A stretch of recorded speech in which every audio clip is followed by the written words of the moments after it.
Ili uwe wa kwanza kupata habari zetu, tafadhali bofya alama ya subscribe kisha bofya kengele. Maximum TV. Hali ilikuwaje? Tusimulie tu kwa tu. Pole, lakini najaribu kukivaa kiatu chako. Una haki ya kusema unachokisema kwamba ni afadhali angekufa mama au baba, lakini sio yule kwa sababu ya watoto.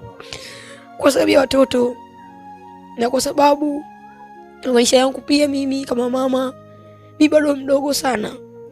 Kwa umri huu kuitwa mjane ni kitu ambacho kwa kweli kinaumiza sana.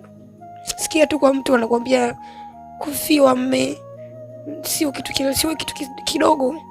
Hata kama ningekuwa na maisha mazuri pia wakati mwingine sio, ni uchungu. Maana watoto kuitwa hawana baba ni watoto, maisha ambayo sio mazuri sana, kuna manyanyaso na nini. Basi baada ya hapo tulizika Mwanza kwao, ndo alikuwa Mwanza. Lakini ulifanikiwa kumuona? Sikufanikiwa kumuona mpaka anazikwa, hata kaburi pia sijui liko wapi. Kwa nini ilikuwa hivi?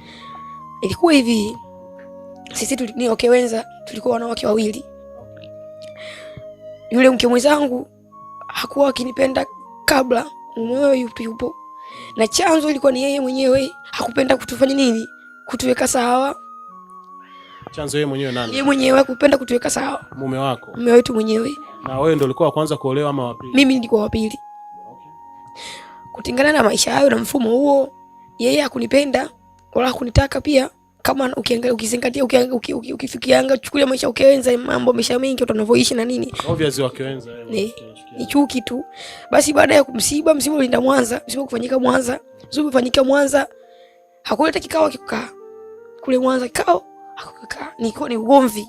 Namna msiba ulivyotokea kwa kweli ilikuwa ni sintofahamu, ugomvi ulinitawala katikati. Ugomvi kati ya nani na nani? Kati ya mwanamke na huyo mke mwenzangu.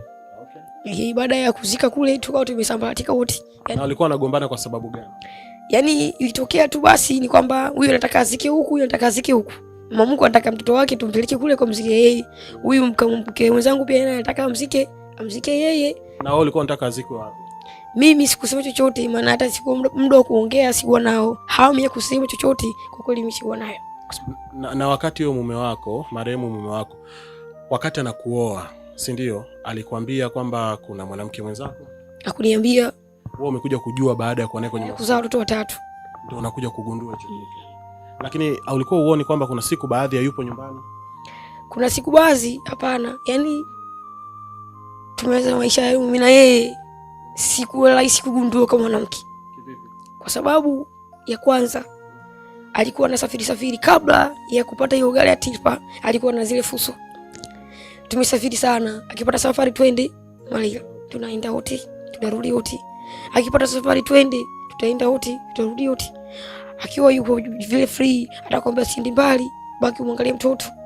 Naona atasafiri siku 2, mtoto fanya nini? Atarudi. Kwa hiyo ilikuwa ni ngumu sana kugundua kwamba anamke. Anaweza akaja nyumbani hata saa 2 usiku. Akakaa mpaka saa 7 atakwambia, bosi kanipigia simu, ameniambia gari imekwama sio wapi, nikamsaidia. Na kwa sababu tuliendeleza kwa mwanzo mwisho wetu, nilikuwa namuamini sana. Kwa hiyo ilikuwa ni ngumu kugundua kama vile ananidanganya. Nimekuja kugundua hili kitu tayari nimeshaza mtoto wangapi? Mtoto wa 4. Ndio nikagundua kumbe ana nini? Ana mke mwingine. Ndio bahari ilipoanza hapo. Sawa. Kwa hiyo maana yake mfano alikuwa akikwambia gari limeharibika, tuwe radhi tunamzungumzia, lakini ameshafariki, ila tu tunajaribu kuweka sawa na watu wengine pia wajifunze, sawa Kwa maisha ambayo alikuwa mnaishi, jamaa alikuwa anakupenda, sio kidogo. Na wala mimi sijaona kama kuna tatizo, si ndio alichokuwa anahakikisha ni wewe unapata kila kitu, na bahati nzuri umesema kwamba alikuwa ni mume bora zaidi kwenye maisha yako, si ndio? Mimi kwangu nazidi kumwombea Mwenyezi Mungu ampumzishe. Hilo la kwanza. La pili, namna ambavyo ameugua mpaka amefariki bado pia sintofahamu kwa sababu haieleweki. Lakini jambo la tatu ambalo najiuliza hapa ni kwamba ulijuaje kwamba huyu ameoa? Siku hiyo ilikuwa siku ilikuwa hivi. Alinipigia simu akaniambia kwamba Mama Leila, nataka nisafiri naenda kumuona mamangu anaumwa sana. Nikamwambia mtoto mdogo alikuwa anamwambia, nikamwambia mtoto huyu pia na nini anaumwa sana. Sasa unataka kwenda kule unachie mtoto mdogo pia inakuaje? Si bora uangalizie hata usiku, kesho utafanya nini? Kesho utakwenda. Akaniambia hapana. wewe ni mama, angalia kitu kitakachoenda kuachia pesa. Kwa kweli yeye alikuwa analinda vizuri sana, siwezi kusema uongo mbele ya Mwenyezi Mungu. Aliniacha 200. Ila hii kama akiba hapa nyumbani siku 2-3 hizi. Yaani hata kama yupo nyumbani alikuwa anachela tu. Hapo ile kutunza akiba. Mimi ni dereva. Sasa nikasafiri nimeenda Mwanza, mara nikasimbeleza mpaka Singida. Mama alikuwa smart sana. Alikuwa ana tatizo kwa kweli. Basi nikakubali, lakini alipokwenda kwa Linda kuoga, simu ikaingia SMS yake kwa smart, ikajifungua. Unaona? Imeandika, "Hivi Baba Rama una akili wewe? Na kwa mtoto huyo ameshwa damu. Na tuliambiwa tukichelewa kitakuwa vipi? Anaweza kupoteza maisha." SMS imeandikwa hivyo. Sikumwambia chochote. Ikatumu nyingine. "Mimi nampeleka hospitali moja kwa Masige. Kama unakuja njoo hospitali ile." Marama kandi imeandikwa Baba Rama wewe una akili. Na maana huyu ni Baba Rama, si ndo maana yake. Sikumwambia. Rahma au Rama. Basi sikia kiki, sikumwambia, nikanyamaza. Alipokuja akajiandaa kaondoka, mimi nikamfuatilia. Nikamfuatilia nyuma. Ukachukua bodaboda. Pole. Bodaboda nikamfuatilia. Kwa hiyo maana yake ulirudi ukamuuliza. Nyumbani nikamuuliza kwamba vipi huyo mtoto unatoa Rahma nipitoa nani? Nimekusikia jana na unaongea na simu, nimeona SMS Rahma na nini. Akaona watu wasaniambia kweli, sasa hapo kunificha tena akaniambia kweli. Kwa baba na kweli mimi na nini na familia. Lakini ndio hivyo yule mwenzio anakutambua. Ila wewe ndio ukufanya nini? Alikuwa mtambui. Sasa mimi nimeshindwa. Madam nikisema nikuoe wewe nifunge ndoa inakuwa ngumu, mimi nakupenda. Lakini sasa changamoto inakuja kwamba kizuizi kwetu hakutaki. Kwetu wanampenda yule. Kwani wewe kwao ulikuwa unatambulika? Kwa mimi kwao wananitambua, lakini ndio hivyo wale kama wanapojua alikuwa anifanya nini? Hawanipendi. Kwa sababu gani alikuwa hakupendi? Basi tu ndoa ya pili inavunja ndoa ya kwanza, ndio msemo wa watu mtaani. Lakini kwa wewe pia kama uko smart sana. Jambo la kwanza, ndoa ya pili inavunja ndoa ya kwanza. Kwa mfano kama ungejua mwanzoni kabla hujazaa hujakuwa naye katika hali ya mahusiano ya kukaa pamoja, yaweza kuwa ungeendelea kuwa naye kama ungejua kwamba ana familia? Unajua katika hii dunia kweli ni mzuri. Ukweli umeka mtu huru. Na mtu ambaye anakata ukweli ni mpumbavu. Kwa sababu gani? Unaposema ukweli, unampa mtu nafasi ya kutawala moyo wake. Alaitengene vya ukweli kama mimi na mke mwingine, mimi ni Muislamu, nisani kata nini kwa nini nikatae? Umeelewa? Hiyo hali ni familia, kama familia yangu. Aidha kwa mfano mimi ni sasa na familia hapa sasa hivi, ndio. Watoto kama bado wadogo, mimi kama hivyo ndo mdogo. Huwezi jua Mwenyezi Mungu atanimisha neema baadaye kwamba huyu mtu akusogeze maisha, umalizie uzee. Si ndio maana yake? Amekutana na familia kama hii. Mimi nikatai familia yake. Hasa familia yangu mimi nilelewa na nani? Kweli. Siwezi kuwa hivyo mimi.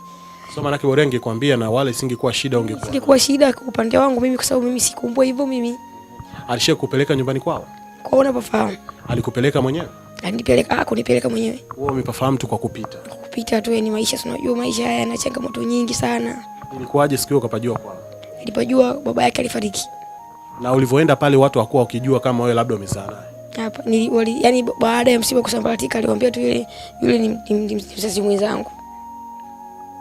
Kwa maana yake wewe ulikuwa ni kama wapembeni. Alinifanya hivyo. Official. Alinifanya hivyo. Yeye. Kwa mtazamo mimi nilikuwa sijui. Yaani unajua mtu ambaye unaweza kaishi na mtu kumbe yeye ana mawazo yake binafsi moyoni. Ndio maana sasa tusiamini yani sana kupita kiasi. Lakini pia imani pia ni nzuri. Sisi tunavunja imani wenyewe. Unakuwa unakuta mtu anakuamini vizuri, anakupenda, upendo wa kweli, lakini wewe unamlipa ni kama vile unamlipa vibaya kwa sababu unakuwa unamgeuka. Kama wewe unamgeuka. Sasa unafikiri hapo umemlipa vizuri, si vibaya kweli? Vibaya sana. Sasa ndio mimi nilimpenda kweli tu, hata baada ya kuja na familia nilimchukulia vizuri tu. Unaona? Sawa, kule kuhusiana na familia utatusimulia mlivyomaliza pale. Turudi nyuma kidogo. Nataka kufahamu familia yako, wazazi wako walikuwa wanamtambua? Walikuwa wanamtambua. Okay. Na wewe ni mtoto wangapi kuzaliwa kwenu? Mimi ni mtoto wa pili, kwa bahati mbaya dada yangu alifariki tangulia mbele zake. So ukabakia peke yako? Na mpaka sasa uko peke yako? Hapana. Kwenye tumbo la mama yako na baba yako? Kwenye tumbo la mama na baba tuko 6. Na tumbo la mama? Baba ndio huyo, mama na mama baba walizaa. Wote baba na mama ni familia moja? Familia moja. Okay. Na wewe pia nadhani uliwish kuwa na familia hiyo kama baba yako na mama yako? Sawa, na mpaka siku unaenda kwa mwanaume kwa sababu wewe umeenda ukiwa mdogo. Huyu mtoto umemzaa ukiwa na miaka 16. Ndio. Maana yake ulienda kuanza mahusiano na ule jamaa ukiwa na miaka 15. Yaani kuanza kuishi naye. Tulianza mahusiano mwezi wa kwanza tarehe 1 huo mwaka ndo kana miaka 16. Huo mwaka huo nikabeba mimba ya mtoto huyu nikajifungua mwezi wa 11 tarehe 7. Kwa maana yake ulianza naye mahusiano ukiwa na miaka 16. Hiyo. Ulikuwa unasoma? Ulikuwa umemaliza shule? Nilikomea form 3 nikaachia hapo shule. Niliacha kwa sababu kwa kweli wakati mwingine maisha magumu haya yanatengenezwa na wazazi, sisi wenyewe wazazi. Ili uwe wa kwanza kupata habari zetu, tafadhali bofya alama ya subscribe kisha bofya kengele. Maximum TV.